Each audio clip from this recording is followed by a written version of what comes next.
بل یو مسله دې دا ثابته شوه چې دنیاوي علوم هم فضول نه دي. دنیاوي علوم هم د مسلمانانو او د انسانیت د کامیابی راز دنیاوي معیشت کې هم دی.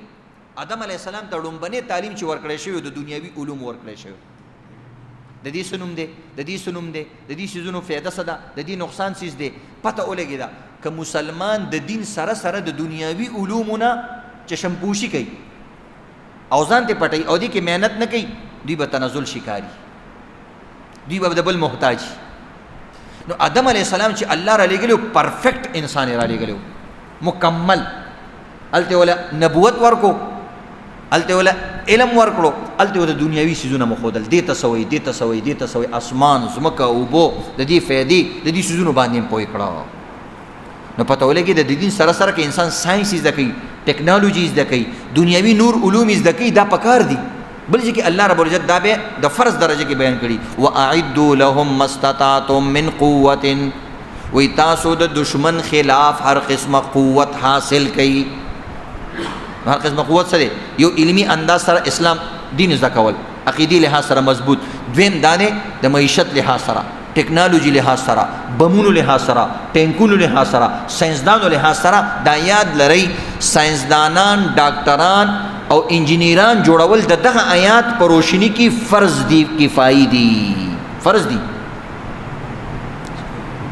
خو شو صرف مونږ فرض نه دی دغه شیزونه. ځکه الله مقابله وکړه د هغوی وکیل د سما یو کیس را عالمي سطح سره څوک به دا لړاوي چې داسې مسلمانانو کې یو تکړه وکیل وي، یو انجینیرینګ مسله رااله او د هغې د وجې نه هغوی اوس مقابله کوي، د هغوی هغه انجینیرینګ له موږ شکست ورکول غواړو، نو هغه ته په انجینیرینګ ورکولی شي. ډاکټر د طب جواب ته په طب باندې ورکولی شي، لوحه لوحې کو کاټتا ہے. نو دې وجې نه دیو نه اول ځل چې ټینک رالی انګریزانو راوستې یو سړي ورپسې تبر راغستی و، ویل ته خو ما نه رامخکې شه. هغه چې په یو ګزار وکړو وروره سړی درېیم کلي ته رسولی و. هغه داسې ده که نه؟ نو دا خو به د هغې مقابله په هغې باندې کوي. نو په دې ایټمي طاقت باندې د خدای شکریه ادا کوئ. او خدا دې زموږ ملک تعلیمي نظام ډېر کمزوری دی، ډېر زیات کمزوری، حد درجې کمزوری. نو دې ته په دې کې بیان شوي دي چې ګوره وعلم آدم اسماء، وایي د ټولو څیزونو عام دنیاوي علوم یې ورته ښودلي وو. نو دنیاوي علوم هم زده کول پکار دي.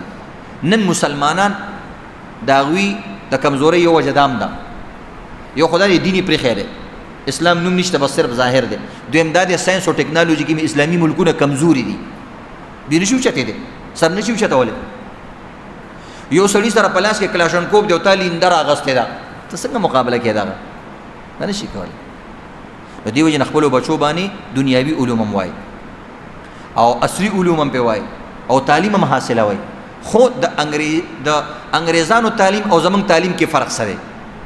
موږ تعلیم هم برای دین کوو، موږ دنیا هم برای دین کوو او هغوی دنیا برای دنیا کوي. دا فرق دی. موږ